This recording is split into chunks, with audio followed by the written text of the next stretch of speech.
નમસ્કાર, હું Janak Dave. Full stop news analysis program आपનું स्वागत है। क्यों सब कुछ पा लेने के बाद भी मन उदास सा रहता है? एक चीज़ को कर लेने के बाद वह कार्य अधूरा सा भाता है। न जाने ये कैसा एहसास है जो हर पल रुलाता रहता है। आखिर क्यों मेरा मन इस अवसाद से बाहर निकल नहीं पाता है? દિલ્હીના કવિયત્રી ભૂમિકા વાસવાનીએ ખૂબ જ સારી રીતે અવસાદ એટલે કે ડિપ્રેશનની સ્થિતિ વર્ણવી છે। આખરે ડિપ્રેશન કેવી અવસ્થા છે? ડિપ્રેશનનો સૌથી વધુ ખતરો કયા લોકોને છે? ડિપ્રેશનથી મન સિવાય શરીર પર શું અસરો થાય છે?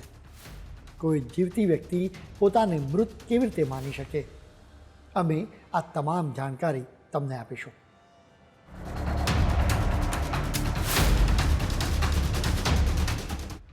ડિપ્રેશન એક ગંભીર માનસિક બીમારી છે, જો કે આપણે ભારતીયો એને ખૂબ હળવાશથી લઈ રહ્યા છીએ। આ મામલે સૌથી પહેલો સવાલ થાય કે ડિપ્રેશન એટલે શું? સરળ શબ્દોમાં કહેવામાં આવે તો ડિપ્રેશન એટલે કે દુઃખ અને હતાશાની માનસિક સ્થિતિ। સ્વાભાવિક રીતે દરેક વ્યક્તિ જીવનમાં ક્યારેક તો દુઃખી થાય, ક્યારેક તો હતાશાનો અનુભવ કરે। એટલે શું તમામ લોકોને ડિપ્રેશનના પેશન્ટ માની લેવા જોઈએ? જેનો સ્પષ્ટ જવાબ છે બિલકુલ નહીં। સવાલ એ છે કે તો પછી વ્યક્તિ ડિપ્રેશનનો પેશન્ટ હોવાનું ક્યારે કહી શકાય? જો કોઈ વ્યક્તિ દરેક સમયે, દરેક જગ્યાએ અને દરેક સ્થિતિમાં સતત દુઃખી રહે અને તણાવ અનુભવે તો એ ખતરાનું સિગ્નલ છે। જો તમે સતત ડિપ્રેશન, એન્ઝાયટી કે તણાવનો અનુભવ કરતા હો તો ધ્યાનથી અમારી વાત સાંભળજો। ડિપ્રેશન કોઈ ભેદભાવ કરતું નથી। પદ, પાવર કે પ્રતિષ્ઠા ધરાવતી વ્યક્તિ પણ ડિપ્રેશનનો ભોગ બની શકે છે। કોઈ પણ વ્યક્તિ ડિપ્રેશનનો ભોગ બની શકે છે। સુપરસ્ટાર્સ પણ એનો ભોગ બન્યા છે। અમિતાભ બચ્ચનથી લઈને ટાઈગર શ્રોફ સુધીના અનેક અભિનેતાઓએ ડિપ્રેશન વિરુદ્ધની તેમની લડાઈની વાત જાહેરમાં કરી છે। આવા ફિલ્મી કલાકારોના લિસ્ટમાં દીપિકા પાદુકોણ પણ સામેલ છે। તમને સ્વાભાવિક રીતે સવાલ થાય કે આટલી સફળ અને લોકપ્રિય વ્યક્તિ કેવી રીતે ડિપ્રેશનનો ભોગ બની શકે? આત્મહત્યા અને ડિપ્રેશન દુનિયામાં ત્રાટકનારી આગામી મહામારી છે। 2017માં વર્લ્ડ ઇકોનોમિક ફોરમમાં દીપિકાએ આ શબ્દો કહ્યા હતા। દીપિકાએ આ જ ફોરમમાં ભારપૂર્વક કહ્યું હતું કે માનસિક બીમારીઓના મામલે લોકોનો દૃષ્ટિકોણ બદલવાની ખૂબ જ જરૂર છે। લોકો પોતાની માનસિક બીમારી, પોતાના મનના ઘાને છુપાવે છે। સ્વાભાવિક રીતે દીપિકા મેડિકલ પ્રોફેશનલ નથી, એટલે તેની વાતને કેટલી ગંભીરતાથી લેવી? આવો સવાલ કદાચ કોઈને પણ થઈ શકે છે। હકીકત એ છે કે દીપિકા પોતે ડિપ્રેશનનો ભોગ બની છે। અભિનયની ચકાચૌંધ દુનિયા માત્ર એક ભ્રમ છે, એક દેખાડો છે। ફિલ્મી કલાકારોએ પોતાના પ્રશંસકો સમક્ષ હંમેશા ખુશ રહેવાની એક્ટિંગ કરવી પડે છે, પરંતુ અંગત જીવનમાં તેઓ પણ અનેક સમસ્યાઓનો સામનો કરતા હોય છે। ક્યારેક તો એ સિતારા મનથી પડી ભાંગે છે। દીપિકા આવી જ એક કલાકાર છે। તેણે આ વાત છુપાવી નહોતી। તેણે દુનિયા સમક્ષ કહ્યું કે તે પણ ડિપ્રેશનનો ભોગ બની હતી। તેણે કહ્યું હતું કે તેની ફિલ્મ્સ બોક્સ ઓફિસ પર ધૂમ મચાવતી હતી, એટલે કે ફિલ્મી કરિયરમાં તેને કોઈ પ્રોબ્લેમ જ નહોતો। આમ છતાં તે બરાબર શૂટિંગ નહોતી કરી શકતી। આ વાત છે 2014ની। અમે દીપિકાના જ શબ્દોમાં તેની વાતને રજૂ કરીશું। તેણે એક ઇન્ટરવ્યૂમાં કહ્યું હતું કે 2014ની શરૂઆતની આ વાત છે। મારા કામની પ્રશંસા થઈ રહી હતી। એક દિવસ સવારે બેડમાંથી ઉઠતા જ વિચિત્ર વિચાર આવવા લાગ્યા। એના એક દિવસ પહેલાં જ હું થાકના કારણે બેભાન થઈ ગઈ હતી। એ પછીથી હું મન અને શરીરથી તૂટવા લાગી હતી। હું વિચિત્ર પ્રકારનો ખાલીપો અનુભવવા લાગી હતી। દીપિકા સતત માનસિક બીમારીના દર્દીઓ માટેના હેલ્પલાઇન નંબર્સ સોશિયલ મીડિયા પર આપતી રહે છે। ડિપ્રેશન વખતે તેની કેવા પ્રકારની માનસિક સ્થિતિ હતી એના વિશે દીપિકાએ વધુ કહ્યું હતું। તેણે કહ્યું હતું કે તેને કંઈ પણ કામ કરવાની ઈચ્છા નહોતી થતી, કોઈને મળવા કે બહાર જવાની ઈચ્છા નહોતી થતી। જીવન જીવવાની તેની ઈચ્છા જ જાણે ખલાસ થઈ ગઈ હતી। જો તમારી પણ આવી માનસિક સ્થિતિ હોય તો ચેતી જજો। દીપિકાએ પોતાની કન્ડિશન જણાવી। જો કે ડિપ્રેશનના બીજા પણ કેટલાક લક્ષણો છે, જેમ કે ઓછી કે વધારે ઊંઘ આવે, હંમેશા થાક લાગે, સતત ચિંતા કે તણાવનો અનુભવ, સમજવા અને વિચારવાની ક્ષમતા ઘટી જાય, એકાગ્ર થઈને કામ ન કરી શકાય, શરીરમાં વારંવાર દુખાવો થાય, મનમાં સતત ઉચાટ રહે, વ્યક્તિ અકળાયા કરે, કોઈ જાતના કારણ વિના હસવા લાગે કે રડવા લાગે, પોતે નિરર્થક હોવાની લાગણી અનુભવાય, સતત મોત કે આત્મહત્યાના વિચારો આવે. જો ઓછામાં ઓછા 15 દિવસ સુધી આવી સ્થિતિ રહે તેમજ તમે એમાંથી બહાર નીકળવાની કોશિશ કરો, એમ છતાં એમાંથી બહાર ન આવી શકો તો ચેતી જવું જરૂરી છે. દીપિકાની જેમ અનુષ્કા શર્માએ પણ ડિપ્રેશન સામેની લડત વિશે ખુલીને વાત કરી હતી. તેણે 2015માં એક મેગેઝિનને ઇન્ટરવ્યૂ આપ્યો હતો. તેણે પણ દીપિકાની જેમ ડિપ્રેશન સામેની તેની લડાઈની વાત કરી હતી. આ ઇન્ટરવ્યૂમાં તેણે કહેલી વાત તેના જ શબ્દોમાં અમે રજૂ કરીશું. તેણે કહ્યું હતું કે હું ડિપ્રેશનમાંથી પસાર થઈ રહ્યું છું. હું એના માટે ટ્રીટમેન્ટ પણ કરાવી રહી છું. આ એક બાયોલોજિકલ પ્રોબ્લેમ છે. મારી ફેમિલીમાં ડિપ્રેશનનો ઇતિહાસ રહ્યો છે. આ કંઈ છુપાવવાની વાત નથી. આખરે ડિપ્રેશન કેમ થાય છે? ડિપ્રેશન માટે અનેક કારણો જવાબદાર છે. જેમ કે જો કોઈ બાળકને સતત માર મારવામાં આવે કે પછી સતત તેનું અપમાન કરવામાં આવે તો તે ડિપ્રેશનનો ભોગ બની શકે છે. તમને એ જાણીને આશ્ચર્ય થશે કે કેટલીક દવાઓના કારણે પણ ડિપ્રેશન થઈ શકે છે. ખીલની સારવાર માટેની દવા આઇસોટ્રેટિનોઇન તેમજ એ સિવાય એન્ટીવાયરલ દવાઓના કારણે પણ ડિપ્રેશન થઈ શકે છે. જો પરિવારમાં સતત લડાઈ થતી હોય તો વ્યક્તિ ડિપ્રેશનનો ભોગ બની શકે છે. એ જ રીતે પરિવારમાંથી કોઈ સભ્યનું મોત થાય તો પણ ડિપ્રેશન થઈ શકે છે. અમે તમને અનુષ્કા શર્માની વાત કરી હતી. તેણે જણાવ્યું હતું કે તેની ફેમિલીમાં ડિપ્રેશનનો ઇતિહાસ રહ્યો છે. જો ફેમિલીમાં ડિપ્રેશનની હિસ્ટ્રી હોય તો આ જોખમ વધી શકે છે. ડિપ્રેશન ખૂબ જ જટિલ કન્ડિશન છે. એના માટે કોઈ એક જીન જવાબદાર નથી. ડિપ્રેશનને મોટાભાગે માનસિક સ્થિતિ માનીને ઇગ્નોર કરવામાં આવે છે. અહીં જ મોટી ભૂલ થાય છે. ડિપ્રેશન મનની સાથે તમારા શરીર માટે પણ જોખમી છે. ડિપ્રેશન કેવી રીતે ગંભીર બીમારીઓનું કારણ બની શકે છે એના વિશે અમે તમને જણાવીશું. પરંતુ અત્યારે સમય છે એક બ્રેકનો.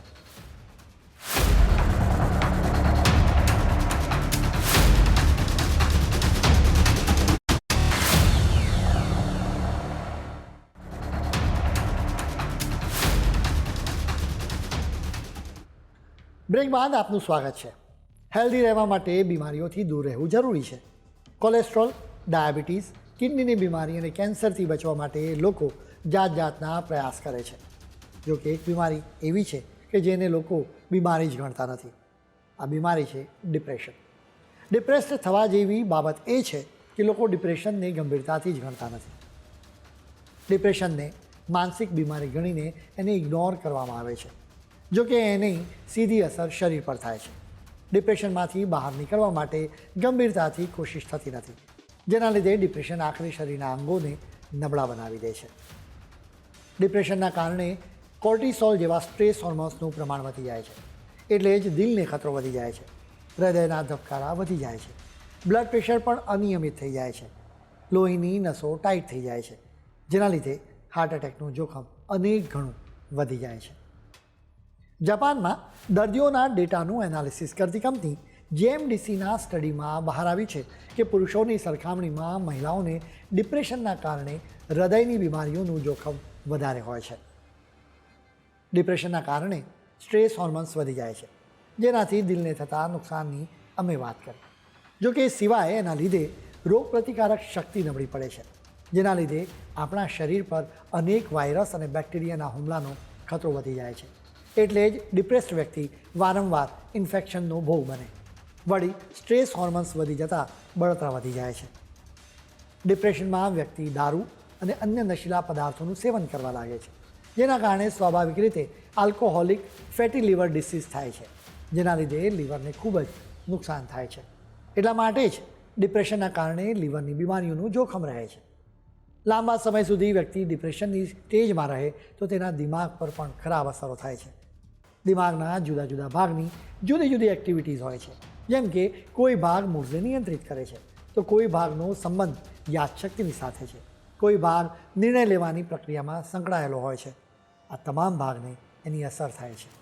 એટલે જ માનસિક બીમારીના કારણે સૌથી વધુ નુકસાન દિમાગને જ થાય છે, જેના કારણે વસ્તુઓને યાદ રાખવામાં, નિર્ણય લેવામાં અને ફોકસ કરવામાં મુશ્કેલી થાય છે. ડિપ્રેશન થવાનું સૌથી સામાન્ય લક્ષણ ઊંઘ પર અસર છે. કેટલાકની ઊંઘ વધી જાય તો કેટલાકની ઊંઘ ઘટી જાય. મોટાભાગના કેસમાં અનિદ્રાની સમસ્યા રહે. પૂરતી ઊંઘ ન લેવામાં આવે તો થાક લાગે, તેની સીધી અસર તંદુરસ્તી પર થાય.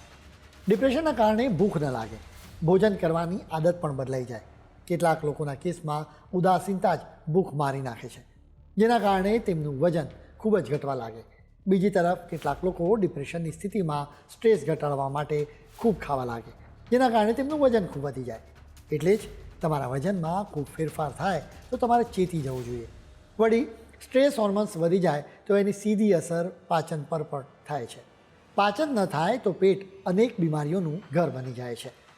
ડિપ્રેશનની આવી અસરો જણાવીને અમે તમને ડરાવવા ઈચ્છતા નથી. જો કે અમે તો તમને ચેતવવા ઈચ્છીએ છીએ.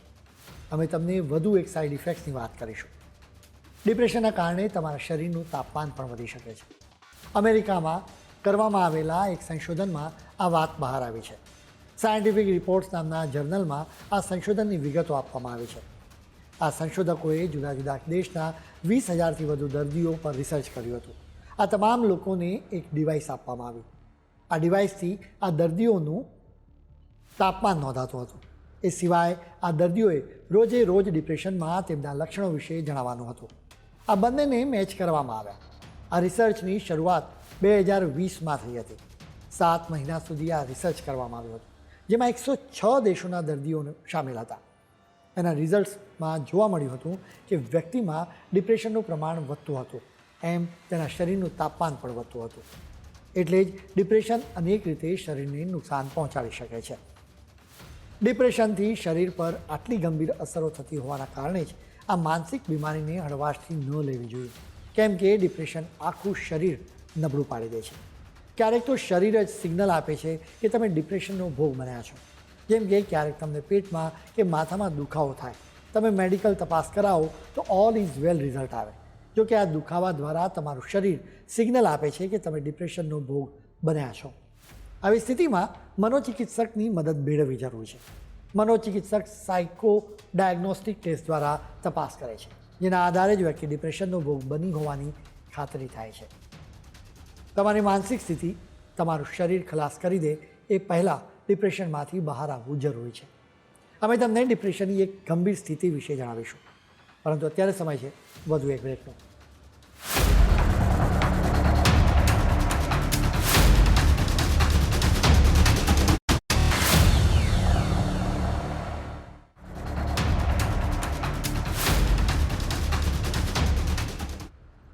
બ્રેક બાદ આપનું ફરી સ્વાગત છે. આપણે શરીરને ફિટ રાખવા માટે જીમમાં પરસેવો પાડીએ છીએ, જાત જાતની કસરત કરીએ છીએ.